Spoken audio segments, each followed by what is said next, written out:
श्री सूर्याय नमः। आज रविवार को आप सुनिए रविवार व्रत की कथा।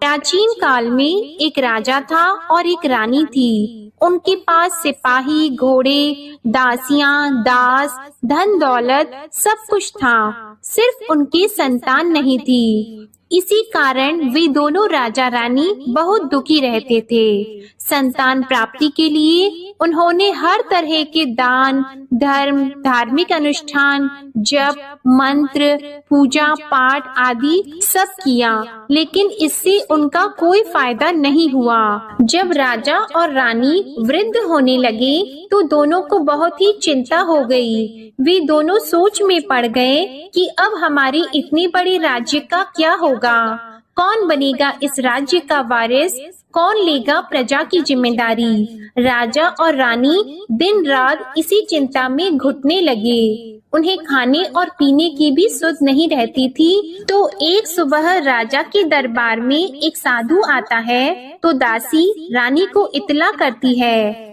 तब वह दासी से कहती है, ये मेरा अंतिम दान धर्म है, इसके बाद मैं अपने हाथों से कोई दान धर्म नहीं करूंगी। रानी चावल भरा छाछ हाथ में लेकर बाहर आती है और साधु की झोली में भिक्षा डालने आगे बढ़ती है तो उसके चेहरे पर छाई उद्विग्नता साधु की दृष्टि में आती है। वह उससे पूछता है कि रानी साहिबा, आपको क्या हुआ है, आपको क्यों इतनी उदासी हो गई है। तब रानी साधु को सारी हकीकत बताती है और सिसकने लगती है। उस पर वह साधु कुछ पल गंभीर हो जाता है और कहता है कि चिंता मत करो रानी साहिबा, आपकी संतान की इच्छा पूरी हो जाएगी। आपकी कोख से एक पुत्र का जन्म होगा, मात्र वह 14 साल तक ही आप लोगों को मिलेगा। इसके आगे वह जीवित नहीं रह पाएगा। इससे बढ़कर आपको कुछ देना मेरे लिए संभव नहीं है। अपनी बात पूरी करते उसने अपनी झोली में हाथ डाला। झोली में हाथ डालकर थोड़ी सी भभूत निकालकर उसने रानी को दी और कहा, आप और महाराज दोनों इसे बांटकर ग्रहण कर लेना, तुम्हें जल्द ही पुत्र की प्राप्ति होगी। और वह साधु अपनी राह को चला गया। उसके जाने के बाद रानी सोचने लगी कि 14 साल तो 14 साल ही सही, उतने समय के लिए हमें पुत्र तो मिलेगा, यही काफी है। उतने साल तक मैं उसे जी जान से बड़ा करूंगी, उसे ढेर सारा प्यार और दुलार करूंगी, अपनी संतान की मुराद पूरी करूंगी। उस रात अपना सारा राज गाज खत्म करके राजा जब रानी के महल में गए तो रानी ने राजा को सारी बात बता दी और साधु की दी हुई भभूत राजा को दिखाकर बोली कि साधु महाराज ने ये भभूत हम दोनों को ग्रहण करने के लिए दी है। राजा बोले, इतना दान और धर्म किया, जप और तप किया, उसका कोई फल नहीं मिला। अब इस भभूत से हमें क्या संतान प्राप्त होगी। उस पर रानी बोली, जब इतना सब कुछ कर लिया तो अब ये भी सही, क्यों हम उस साधु के क्रोध को बुलावा दें। राजा को अब किसी बात पर विश्वास नहीं था, पर रानी को दुख ना पहुँचे इसलिए वह राजी हो गया। और राजा रानी दोनों नहाते धोते हैं, फिर अपने भगवान का नाम का स्मरण करते हैं, अपने पुरखों को स्मरण करते हैं और उस साधु महाराज का नाम स्मरण करके वह भभूत बांटकर दोनों खाते हैं। उसके बाद दोनों निश्चित होकर सो जाते हैं। तो कुछ दिन गुजर जाते हैं और साधु द्वारा कहे अनुसार रानी गर्भवती हो जाती है। उस पर राजा और रानी दोनों की खुशी गगन में नहीं समाती। राजा रानी से बोलते हैं, महारानी सचमुच साधु महाराज की कृपा हो गई। तो 9 महीने बाद रानी ने एक सुंदर पुत्र को जन्म दिया। राजा ने बड़ी धूमधाम से पुत्र का नामकरण किया। सारे राज्य में 8 दिन तक अनशन तर्पण रखा, उत्सव मनाया गया। आप पुत्र की कुंडली देखने के लिए राज्य के सबसे विद्वान पंडित जी को बुलाया गया। जो कुंडली देखकर पंडित जी बड़े चिंतित हो गए, कहने लगे, महाराज हमारा राजपुत्र सिर्फ 14 साल तक हमारे पास रहेगा। राजा को इस बात की भनक तो थी ही, रानी को भी साधु महाराज की बात याद थी। दोनों चुप रह जाते हैं।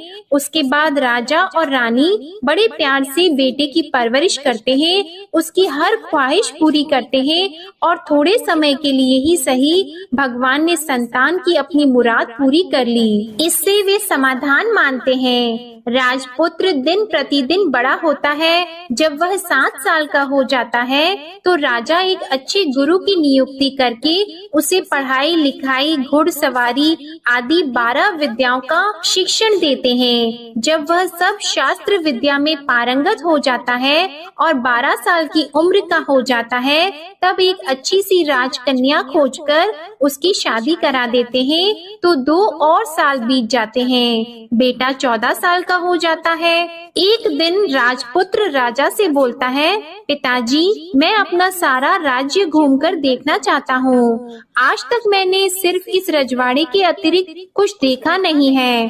बेटे की बात सुनकर राजा चिंतित हो जाते हैं, क्योंकि पुत्र को 14वां साल शुरू हुआ ही था। अब कोई अनहोनी होने का वक्त नजदीक आ पहुंचा था, लेकिन राजा यह सब बातें पुत्र को बता नहीं सकता था। राजा अपने चेहरे पर खुशी लाकर बेटे से कहता है कि हाँ, जरूर जाओ बेटा, तुम्हें अपना सारा राज्य घूमकर देखना चाहिए। कहाँ क्या है ये सब जानना चाहिए। कल मेरे बाद तुम ही को तो राजा बनना है। मात्र एक बात का ध्यान रखें, तुम जहाँ जा रहे हो, क्या कर रहे हो, ये बात अपनी पत्नी को नहीं बताना। पुत्र कहता है, ठीक है पिताजी, आपने जो कहा है मैं वैसा ही करूँगा। राजपुत्र दिन भर अपनी पत्नी के साथ रहता है, खुशियाँ मनाता है और रात को 12 बजे वह उठकर बाहर चला जाता है। फिर सुबह होने से पहले वापस अपने महल में आकर सो जाता है। ऐसा बहुत दिनों तक चलता रहा और पुत्र का 14वां साल खत्म होने में कुछ ही दिन बाकी रहे थे।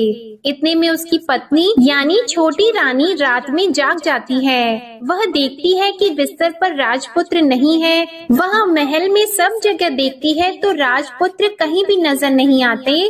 तो वह क्या करती, किससे कहती? वह चुपचाप रहती है। फिर वह सुबह होने पर देखती है कि उसका पति अपनी जगह सोया हुआ है। वह पति से कुछ नहीं पूछती है, लेकिन दूसरी रात भी जब वैसा ही होता है, तीसरी और चौथी रात और कुछ दिनों तक ऐसा ही चलता रहता है, तब रानी बहुत ही चिंतित हो जाती है। उसके मन में ढेर सारे सवाल उठते हैं, लेकिन उसे पूछने में डर लगता है। शायद पति गुस्सा कर बैठे। सास ससुर से पूछने के बारे में सोचा तो उसकी कुल मर्यादा बीच में आ जाती थी। तो इस तरह वह मन ही मन घुटती रहती थी। इस हालत में उसे खाने पीने में दिलचस्पी नहीं होती थी। वह दुबली पतली हो जाती है। तो उस राज्य में फूल बेचने वाली एक बूढ़ी मालिन थी। वह हमेशा छोटी रानी को फूल देने उसके महल में आती थी। उस बुढ़िया का ध्यान छोटी रानी पर पड़ जाता है। वह उससे पूछती है, बेटी, तुम्हें किस बात का दुख है? तुम इस तरह सूख कर कांटा क्यों बनी हो? उस पर रानी कहती है, क्या बताऊं तुम्हें अम्मा, तुम्हारा राजपुत्र हर रात्रि को बाहर चला जाता है और सुबह वापस लौट कर आ जाता है। वह कहाँ जाता है, क्या करता है, यह सोच सोच कर मैं अन्न जल ग्रहण नहीं कर पाती हूँ और सूख सूख कर इस तरह कांटा बन रही हूँ। बुढ़िया सब बात सुनकर उसे एक उपाय बताती है कि बेटा ऐसा करना, आज रात को तुम सोना मत, उसके पीछे जाकर देखना कि वह कहाँ जाता है, क्या करता है और उसकी अच्छी तरह से पहरेदारी करना। तो छोटी रानी बोली कि अगर मुझे नींद आ गई तो बुढ़िया बोली कि तुम्हें नींद न आए इसलिए एक काम करना, अपने बाएं हाथ की उंगली में एक जख्म कर देना, उस पर थोड़ी सी मिर्ची छिड़कना, उससे तुम्हें बड़ी जलन होगी और उस पीड़ा से तुम्हें रात भर नींद नहीं आएगी। रानी बुढ़िया के कहे अनुसार वही करती है। उंगली की जलन से उसे बड़ी देर तक नींद नहीं आती, लेकिन बाद में वो सो जाती है। दूसरे दिन सुबह बुढ़िया फूल लेकर उसके महल में पहुंचती है और पूछती है, क्या हुआ बेटी, क्या तुम देख पाई कि पति कहाँ जाता है?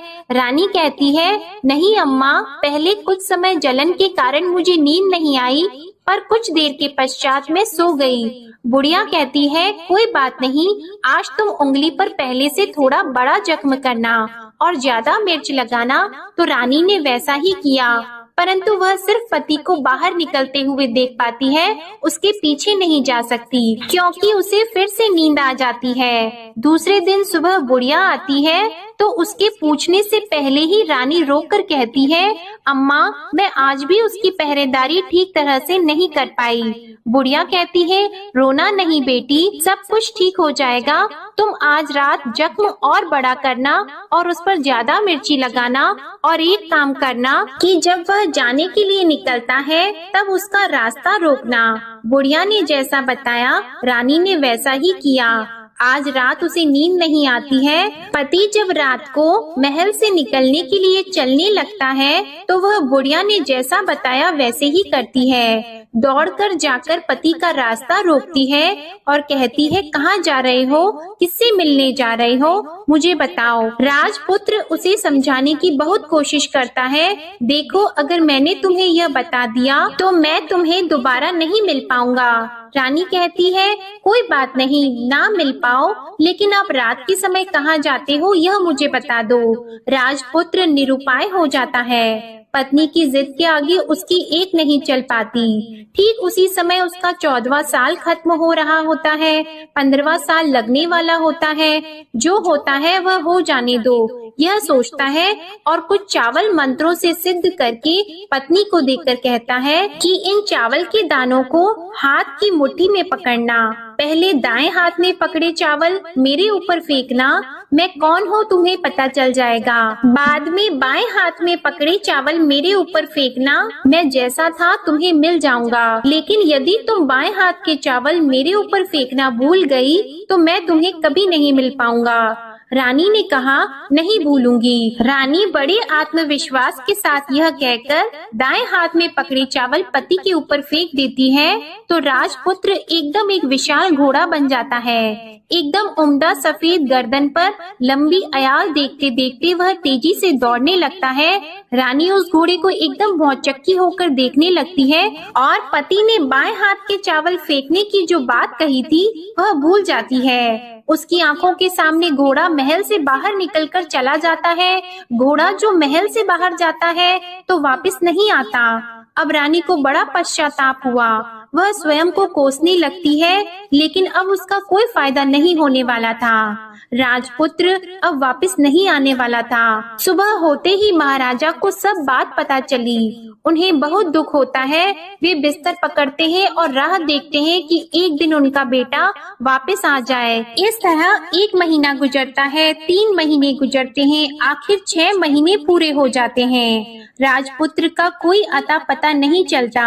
प्रधान राजपुत्र को ढूंढने के लिए राज्य के गांव-गांव सिपाही भेजता है, लेकिन उन्हें कोई सफलता नहीं मिलती। इधर रानी अपनी हठ के कारण पति गायब हो गया है, ये सोचकर स्वयं को मन ही मन कोसती है और प्रण लेती है कि कुछ भी करके पति को ढूंढ कर लाएगी और उसे वापस घर लेकर आएगी। एक दिन सुबह उठकर सास ससुर के महल में जाती है और कहती है कि मैं अपने पति की खोज में जा रही हूँ। महाराजा को और क्या चाहिए था, कुछ भी करके उनका बेटा उन्हें वापस मिलने चाहिए था। वे बहू को जाने की अनुमति देकर कहने लगे, बेटी तुम्हें जो चाहे वह करो, जहाँ जाना है वहाँ जाओ, लेकिन हमारे बेटे को वापस लेकर आओ। अब रानी अपना शाही भेष बदलकर एक सेठानी बन जाती है।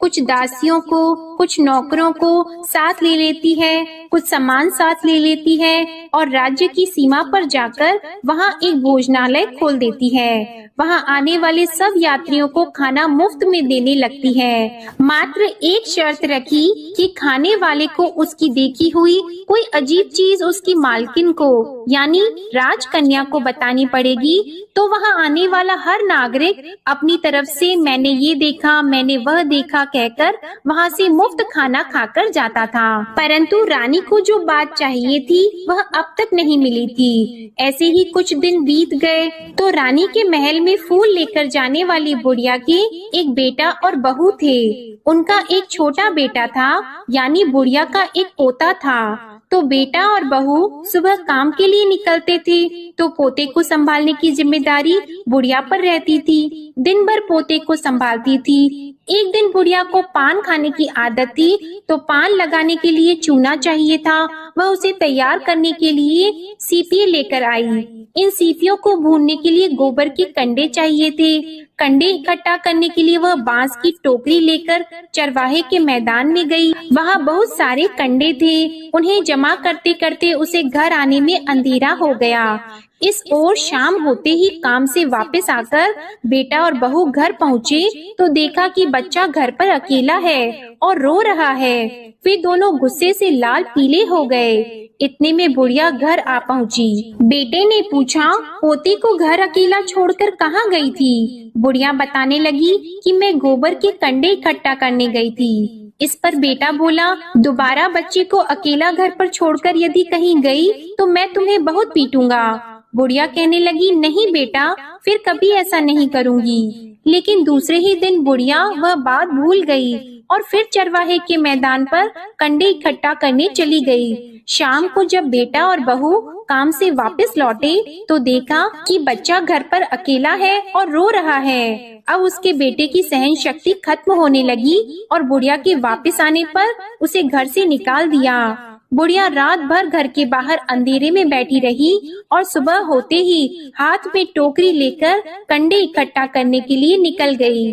उस दिन उस पर कंडे इकट्ठा करने का मानो पागलपन सवार हो गया था। कंडे इकट्ठा करते करते जब अंधेरा हो गया उसे मालूम ही नहीं चला।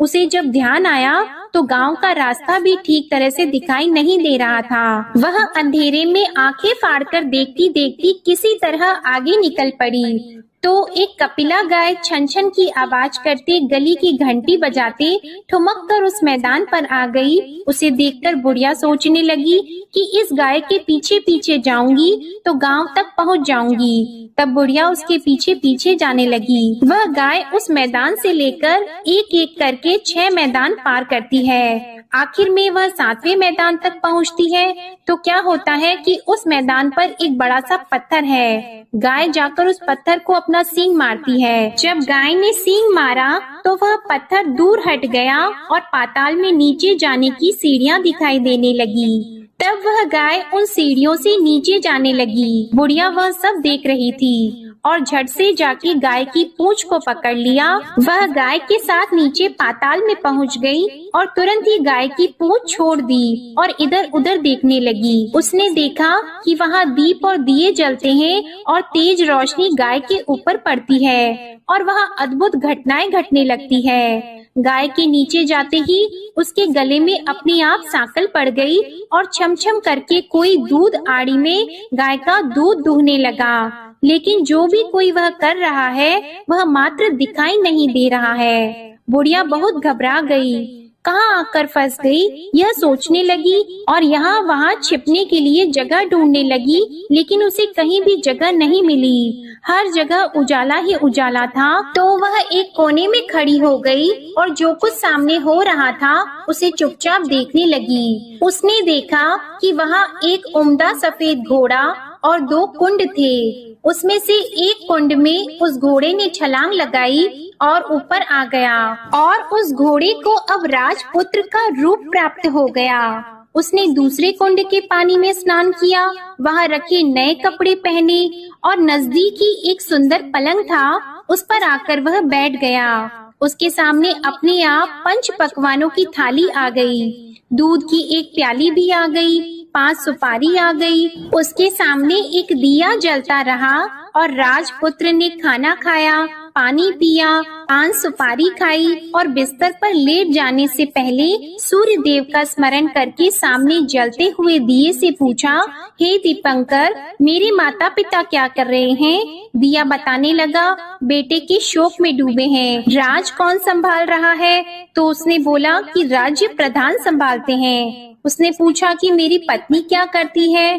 तो दिए ने बोला कि उसने चौराहे पर भोजनालय शुरू किया है और आते जाते लोगों से वह नई खबर के बारे में पूछती रहती है। दिए के यों कहते ही राजपुत्र कहने लगा कि ठीक है। उसके बाद वह सो गया बुढ़िया कोने में खड़ी हुई सब देख रही थी। ऐसी अद्भुत घटना उसने जिंदगी में पहली बार देखी थी। उसे अंदर ही अंदर चुलबुलाहट होने लगी। वह अपनी भूख प्यास भूल गई और आगे क्या होता है कि उसे उत्सुकता से देखने लगती है। लेकिन उसके बाद और कुछ घटनाएं नहीं घटती। रात गुजर गई और सुबह हो गई। पलंग पर सोया हुआ राजपुत्र उठा और फिर से पहले वाले कुंड में छलांग लगाई।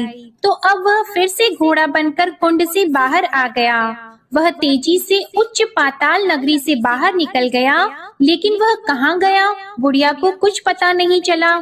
उसके बाद पिछली रात की तरह कोई उस गाय को छमछम करके दूध दोहने लगा। जैसे ही दूध दोहना खत्म हुआ, उसके गले की सांकल अपने आप खुल गई और वह गाय तेजी से ऊपर जाने लगी, सीढ़ियों की ओर भागने लगी। गाय को दौड़ता देखकर बुढ़िया सोचने लगी कि अब गाय के साथ यहाँ से ऊपर जाना ही समझदारी होगी, नहीं तो कोई मुसीबत आकर उसके ऊपर टपक जाएगी। झट से उसने गाय की पूंछ पकड़ ली और गाय के साथ ऊपर आ गई। गाय जब मैदान में पहुंची तो उस सुरंग का रास्ता अपने आप बंद हो गया और उसके मुंह पर एक बड़ा सा पत्थर पहले की तरह खड़ा हो गया। ऊपर आकर वह गाय जंगल की ओर निकल गई। इधर बुढ़िया एकदम बावली सी हो गई। उसने पाताल नगरी में जो कुछ देखा था वह जल्द से जल्द किसी को बताने के लिए उतावली हो गई। उसे एकदम याद आया कि नगर की सीमा पार कोई औरत भोजनालय चलाती है और नई बात बताने वालों को अच्छा खाना पीना मुफ्त में देती है। वह सोचने लगी कि क्यों न मैं ये बात उस औरत को जाकर बताऊं। यदि उसे ये बात पसंद आ गई तो बाकी जीवन खाने पीने के झंझट से मुक्ति मिल जाएगी। बुढ़िया ने मन में तय किया और तुरंत उस भोजनालय के द्वार पर टंगे नगाड़े के सामने खड़ी हो गई और जोर जोर से नगाड़ा बजाना शुरू कर दिया।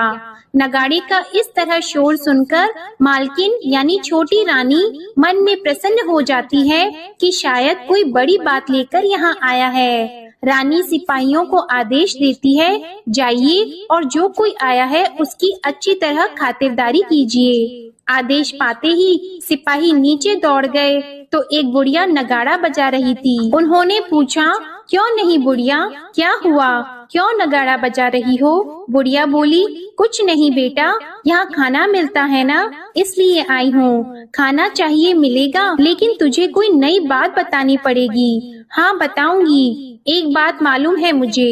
इस पर सिपाही उसे अंदर लेकर गए। उनको मालकिन का आदेश था कि जो कोई बूढ़ा बुजुर्ग वहाँ आए उनके साथ अच्छी तरह पेश आना, उनका अच्छे से आदर सत्कार करना। तो सिपाही ने उस बुढ़िया का भरपूर आदर सत्कार किया। यह उसे बड़ी सिद्ध थाली भरकर व्यंजन परोसते हैं। बुढ़िया कुछ दिनों से भूखी थी, वह खाने पर टूट पड़ी। खाना खाने के बाद सिपाही ने उसे नई साड़ी पहनने को दी। उसके बाद उसे लेकर रानी के पास आए। बुढ़िया और रानी ने तुरंत एक दूसरे को पहचान लिया। तब रानी ने बुढ़िया से कहा कि अम्मा अब बताओ तुमने क्या नई बात देखी है? नई बात? मैंने कोई नई बात नहीं देखी है। बुढ़िया बोली, वह तो मेरे पास तुम्हें देने के लिए खाने के पैसे नहीं थे, इसलिए मैंने झूठ कहा और नगाड़ा बजाया। रानी ने कहा, अम्मा घबराना नहीं, मैं किसी को तुम्हारा नाम नहीं बताऊंगी। फिर भी बुढ़िया ने कहा कि मेरे पास कोई नई बात नहीं है। इस पर रानी ने उससे कहा, देखो अम्मा, यदि तुमने मुझे वह नई बात बताई तो जिंदगी भर मैं तुम्हारी देखभाल करूंगी और तुम्हें रानी माता की तरह रखूंगी। अब बुढ़िया बताने को तैयार हो गई। उसने जो कुछ उस चारागाह वाले मैदान पर देखा था वह सब कुछ कुंवर रानी को बता दिया। बुढ़िया की वे बातें सुनकर कुंवरनी को यकीन हो गया कि वह राजपुत्र उसी का पति है। वह तुरंत बुढ़िया से कहने लगी कि अब माँ मुझे उस जगह पर ले चलो। तब बुढ़िया बोली, नहीं बेटी, वह पाताल राज्य है, सांप है। यदि किसी ने तुम्हें देख लिया तो तुम्हारी जान खतरे में पड़ सकती है। लेकिन रानी उसकी एक भी नहीं सुनती, उसे उस जगह ले जाने के लिए हठ करने लगी। आखिर में बुढ़िया ने उसका कहना मान लिया और कहने लगी, ठीक है, मैं तुम्हें वहाँ ले जा सकती हूँ, पर आज नहीं, कल वहाँ जाना है तो शाम को ही जाना होगा। तो दूसरे दिन दोपहर को रानी बुढ़िया के साथ उस मैदान पर गई और एक जगह छुपकर गाय के आने की राह देखने लगी। दिन ढलते ही अंधेरा गिरने लगा और गाय हमेशा की तरह वहां आ गई। मैदान के उस कोने में जाकर उसने पत्थर पर सींग मारा तो छत से पत्थर हटकर वहां सुरंग में जाने का रास्ता खुल गया। गाय उस रास्ते से नीचे उतरने लगी तो बुढ़िया रानी से कहने लगी, जल्दी आगे बढ़ो, हम गाय की पूंछ पकड़कर नीचे उतरेंगे। तो दोनों गाय की पूंछ पकड़कर नीचे उतर गईं। बुढ़िया पहले जिस कोने में छिपी थी उस कोने में छिप गई। अब नीचे सब कुछ पहले जैसा घटित हो रहा था। गाय के गले में अपने आप साकल पड़ गई। कोई अदृश्य रूप से उसका दूध दोहने लगा। एक सफेद उम्दे घोड़े ने आकर एक कुंड में छलांग लगाई तो राजपुत्र के रूप में ऊपर आया। वह राजपुत्र दूसरे कुंड में नहाने लगा। बाद में उसके सामने खाने की थाली आ गई, दूध की प्याली आ गई, पान का बीड़ा आ गया। राजपुत्र सब ग्रहण करके सोने के लिए पलंग पर गया तो सोने से पहले सूर्य देव का स्मरण करके वह दिए से पूछने लगा, दीपांकर मेरे माता पिता क्या कर रहे हैं? तो दिया कुछ जवाब नहीं देता बल्कि वह बुझने लगता है। तब राजपुत्र को कुछ घटित हुआ है इसका संदेह हो गया। वह उदास हो गया और जो कुछ हुआ है वह हो जाने दो ऐसा सोचकर फिर से बिस्तर पर लेट गया। अब रानी का संयम छूट गया। वह दौड़कर पति के पास गई और उसके पैर पकड़ने के लिए आगे बढ़ने लगी। राजपुत्र तुरंत ही पत्नी को पहचान गया। वह छत से पीछे हट गया और चिल्लाने लगा, नहीं नहीं, मुझे मत छूना, सर्वनाश हो जाएगा। रानी दोनों हाथ जोड़कर पति से अपनी भूल स्वीकार करने लगी। स्वामी, मुझसे भूल हो गई। मुझे आपसे नहीं पूछना चाहिए था कि आप रात को कहाँ जाते हो। मैं अपनी भूल स्वीकार करती हूँ। मुझे मेरी भूल की सजा मिल गई है। अब आप घर चलो। आपके वियोग में आपके माता पिता ने बिस्तर पकड़ लिया है। आपकी प्रजा भी बहुत दुखी है। उस पर राजपुत्र कहने लगा, वही तो एक बार तुम गलती कर बैठी हो, अब दोबारा मत करना, नहीं तो अब मैं तुम्हें जो दिख रहा हूँ वह अभी नहीं दिखूंगा। रानी अब विलाप करने लगी, जोर जोर से जमीन पर सिर पटकने लगी। राजपुत्र के मन में उसके प्रति दया उत्पन्न हो गई। वह उससे कहने लगा, यदि तुम मुझे पाना चाहती हो तो तुम्हें एक काम करना होगा। काम कठिन है लेकिन वह तुम्हें अकेले ही करना होगा। रानी ने कहा, कहो स्वामी, कितना भी कठिन काम हो मैं वह पूर्ण करूंगी। रानी कहने लगी। इस पर राजपुत्र ने उसे बताया, इस पाताल से ऊपर जाते ही तुम्हें एक घना जंगल नजर आएगा। ऐसे 6 जंगल पार करने के पश्चात तुम्हें एक 7वां जंगल मिलेगा। वह जंगल सबसे घना है। उस जंगल के बीचों बीच एक पीपल का पेड़ है। उसके आसपास की जगह पत्ते, फंदे, जटाएं आदि से ढक चुकी है। वहाँ बाघ, शेर, सांप और भालू बैठते हैं। तुम्हें उन सबको भगाकर वह जगह साफ करनी है। उसको गोबर से लिपाई करके पवित्र बनाना है, रंगोली से सजाना है। उसके बाद वहाँ धूप, कपूर, अगरबत्ती जलानी है। फूल और कुमकुम से पेड़ की पूजा करनी है। दूध और दही से बने चावल का भोग चढ़ाना है।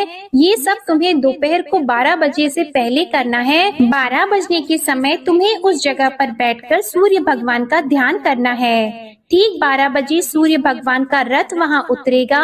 वे सब देखकर खुश हो जाएंगे और कहेंगे कि जिस किसी ने भी ये सब किया है उसे मैं मनचाहा फल दूंगा। तो तुम सामने जाकर उसके रथ का दाहिना घोड़ा मांगना, मैं तुम्हें मिल जाऊंगा। इतनी बात कहकर राजपुत्र अपने पलंग पर सो गया और छोटी रानी भोर होने की राह देखने लगी। भोर होते ही वह बुढ़िया के साथ गाय की पूंछ पकड़कर ऊपर आ गई। ऊपर आने के बाद वह बुढ़िया से कहने लगी, अम्मा, अब मैं अकेले ही आगे जाऊंगी, तुम भोजनालय वापस चली जाओ।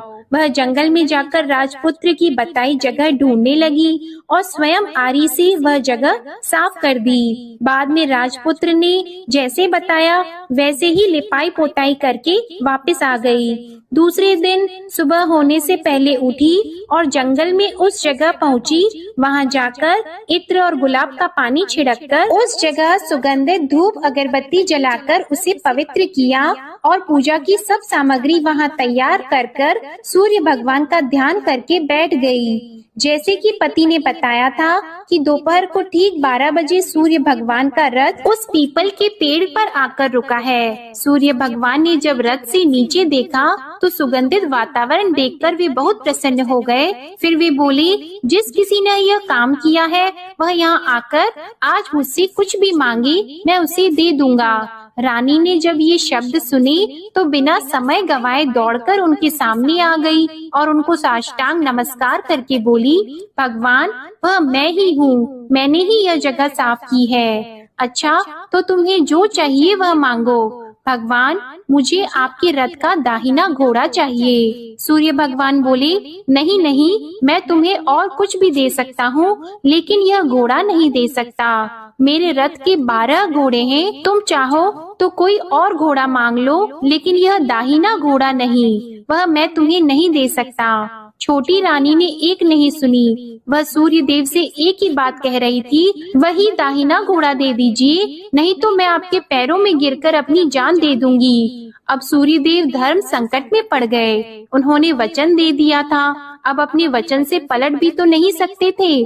ठीक है, दे दिया तुम्हें घोड़ा, सूर्य देव ने कहा।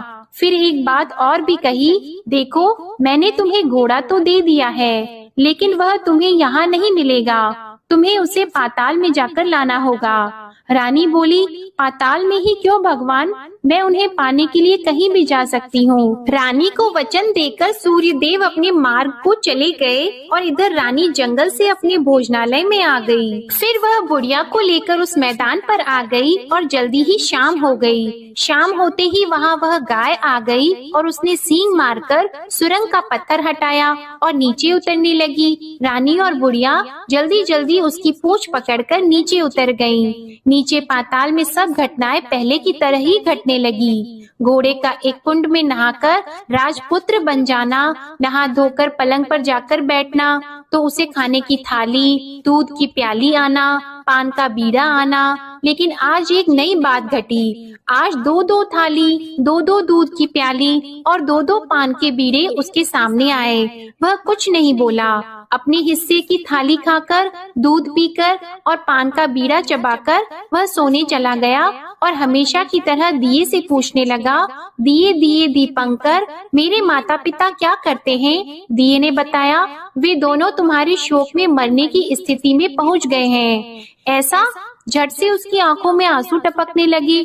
फिर वह पूछने लगा, दिए दिए दीपंकर, मेरा राज्य कौन चला रहा है? तुम्हारा राज्य प्रधान चला रहा है और वह सब कुछ हड़प चुका है। वह प्रजा पर बहुत अत्याचार कर रहा है। यह सुनकर राजपुत्र को बहुत गुस्सा आया। वह गुस्से से अपनी मुट्ठी भींचने लगा। अब वह पूछने लगा, दिए दिए दीपंकर, मेरी पत्नी क्या कर रही है? अब दिया कुछ नहीं बोला और चुप रहा। अब रानी का संयम जवाब दे गया। वह दौड़कर पति के गले लग गई। अब मैं तुम्हें मिल गया। राजपुत्र कहने लगा, सच कहते हो? अब आप फिर से घोड़ा तो नहीं बनोगे ना? नहीं, दोबारा घोड़ा नहीं बनूंगा। तुमने जो इतने सारे कष्ट उठाए हैं मुझे पाने के लिए, इसलिए सूर्य देव ने मुझे सदा के लिए घोड़े के जन्म से मुक्त कर दिया है। राजपुत्र ने बड़े प्यार से कहा और उसे गले लगाया। उसके आंसू पोंछे और कुछ देर के पश्चात सुबह हो गई तो गाय की श्रृंखला टूटकर वह ऊपर भूलोक जाने लगी। रानी, राजपुत्र और बुढ़िया उसकी पूंछ पकड़कर ऊपर आ गए। ऊपर आने पर वे सीधे भोजनालय में पहुँचे। वहाँ का सब सामान लोगों में बांट दिया और उसको ताला लगाकर अपने राज्य में लौट आए। राजपुत्र वापस आता है और उसके तेवर देखकर प्रधान घबरा जाता है। राजपुत्र ने उसे बंदी बनाकर कैद खाने में डाल दिया और राज्य की बागडोर अपने हाथ में ले ली। उसके बाद वह अपने माता पिता को मिलने उनके महल में गया। तब राजपुत्र क्या देखता है कि उसके माता पिता उसके शोक में अस्थि पंजर बने हुए हैं। पुत्र को वापस आया देखकर मरणासन राजा रानी की आंखों से टप टप आंसू बहने लगे। इन दोनों ने पुत्र को गले लगा लिया, उसे प्यार से सहलाया और इतना होने के बाद उनकी सेहत में एकदम सुधार आने लगा। वे अब बिस्तर से उठकर बैठ गए हैं, पुत्र को आशीर्वाद देने लगे हैं। राजपुत्र के आने की खबर तुरंत ही राज्य में फैल गई। प्रजा खुशी से फूली नहीं समाई। प्रजाजन राजमहल के सामने इकट्ठा हो गए। राजपुत्र ने भी उन्हें दर्शन दिए और आज से उन्हें कोई दुख नहीं पहुंचाएगा, ऐसा वचन भी दिया। अब राजा अपने पुत्र का राज्याभिषेक करके उसे सिंहासन पर बिठाता है और बहू को महारानी का दर्जा देता है और स्वयं अपनी पत्नी के साथ ईश्वर स्मरण करते खुशी से दिन बिताता है। महाराजा बना राजपुत्र अच्छी तरह से राज्य चलाने लगा और अपनी पत्नी के साथ सुख शांति से जीवन बिताने लगा। उस बुढ़िया को रानी ने अपने ही पास रख लिया और उसकी अच्छी तरह से देखभाल करने लगी। बुढ़िया और उसके बुढ़ापे के दिन खुशी से गुजरने लगे। प्रेम से बोलिए सूर्य नारायण भगवान की जय। आपको आज की कथा पसंद आए तो वीडियो को लाइक करना मत भूलिएगा, शेयर कीजिएगा, कमेंट में भगवान श्री सूर्य नारायण की जय लिखिएगा और चैनल को भी सब्सक्राइब करिएगा। इसी के साथ आज आप हमारे चैनल पर फाल्गुन मास महात्म्य की कथा और विजया एकादशी व्रत की कथा भी जरूर सुनिएगा। ओम सूर्याय नमः।